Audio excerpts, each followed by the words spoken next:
Zena, your best friend who loves horror. Welcome back to my horror library. Welcome to hell.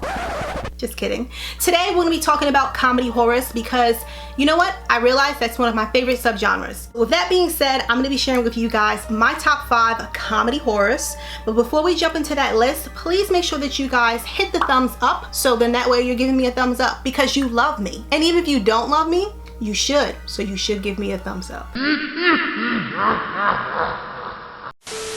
So the first movie we're going to be talking about is PG, Psycho Goreman from 2020. After unearthing a gem that controls an evil monster looking to destroy the universe, a young girl and her brother use it to make him do their bidding. The best way to describe this movie, it's a mixture of E.T., Power Rangers, and Wishmaster. And I'm obsessed with Wishmaster. His 2 siblings, Luke and Mimi, they accidentally awaken an ancient overlord. The kids decide to name him PG, aka Psycho Goreman. That is a really awesome name. This sinister alien was imprisoned because he attempted to destroy the universe. And there's so much to discuss with this movie and why it's so awesome, but I'll just stick to the basics because it's still super new and I don't want to spoil it for anyone who hasn't seen it yet, because I think you should check it out. I think you should experience it just once, at least just once. So one thing that I really enjoyed about this movie, the dialogue. The dialogue is a lot of fun. The jokes are funny. You really do believe those characters. And it also has like this 90s inspired, like out of this world type of practical effects. With the alien PG, all he wants to do is just murder people. Like, he talks about that very often. But it's funny because when it comes to the little girl, Mimi, she has no chill at all. She doesn't listen to him. She's loud, obnoxious, selfish, and honestly, I love her. She's hilarious. Seriously, I just feel like she could be my daughter or me when I was a kid. Or even now, who knows? It's a comedy horror, yes, but ultimately this movie is about love. Alright, so moving right along, the next movie I like to discuss is The Frighters from 1995. In this supernatural black comedy horror, after a tragic accident that kills his wife, a man discovers he can communicate with the dead to con people. However, when a demonic spirit appears, he may be the only one who can stop it from killing the living and the dead. So this one is one of my favorite Peter Jackson movies besides from Dead Alive. That one comes number 1. Michael J. Fox stars as Frank Bannister. He's a man who's very uncomfortable being around people because of his supernatural connection. He has a couple of friendly ghosts who helps him out with his scams, and they're just like such cool characters. So basically what his scam is, he has the ghosts freak out the family so he can come in and charge them an outrageous price, and because, you know, the family witnessed these supernatural things, they're gonna pay it. This movie has an all-star cast, but one of my favorite characters, it has to be Milton Dammers. He is played by Jeffrey Combs. Milton is kind of like this demented, unhinged FBI agent who is hilarious and so over the top. His facial expressions alone like really just make me laugh. And if you haven't seen this one, of course I highly recommend it. I'm talking about it and it's on this list. But if you have watched it, you know what, and you haven't watched it in a while, I think it's time for a rewatch. Alright, so we made it to our third one, and we're going to be talking about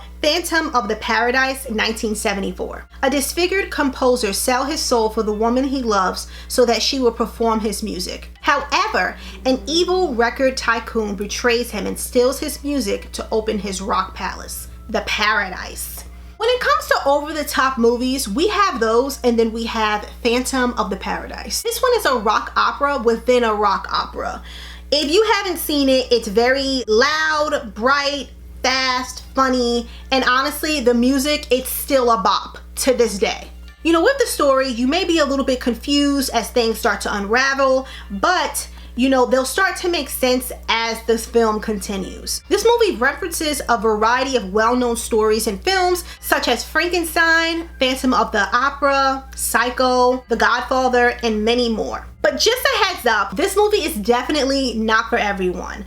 The plot is not super simple, and you know, honestly, it is pretty bizarre. Plus the humor, you know, is not just as straightforward, you know, so not everyone's going to get it. But you know what, we're not talking about everyone, we're talking about me, and I get it, and I love it, so that's why it's on my list.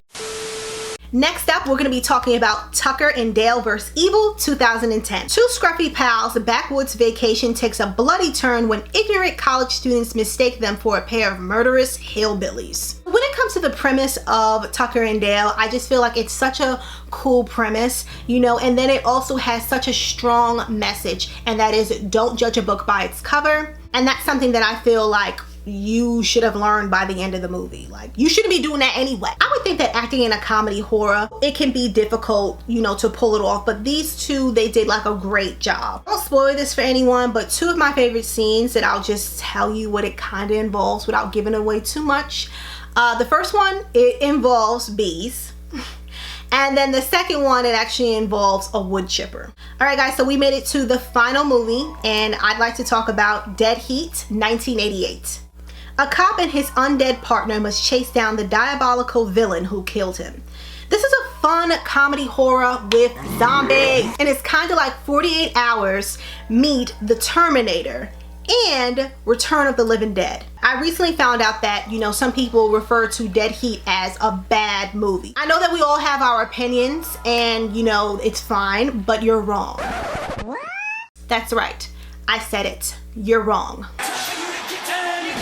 I'm kidding. I just don't understand how people can be like, oh, this movie's bad. And it's just like, okay, it's really not that bad. Clearly, it's a comedy horror, and it was made in the 80s. So yes, the special effects are going to be, you know, dated. Forgive them. I'm gonna move on because I get too heated about that. Another cool thing about this movie, there's a cameo of the great, iconic Vincent Price. So first you have this cop named Roger. He dies, and then he gets resurrected, but the process only lasts for 12 hours. So within that time, with the help from his partner, they are trying to crack this down. They go on this whole adventure, and we see his skin decaying. It's just, it's dated, but it's still pretty cool. It has so much charm, and to me, the humor is still intact. So that's my list of my top 5 comedy horrors. I'm interested in knowing what are some of your favorite comedy horrors. Let me know, leave a comment below. And as always, thank you guys so much for watching, and I'll see you next time. I just don't understand how people can be like, oh, this movie's bad.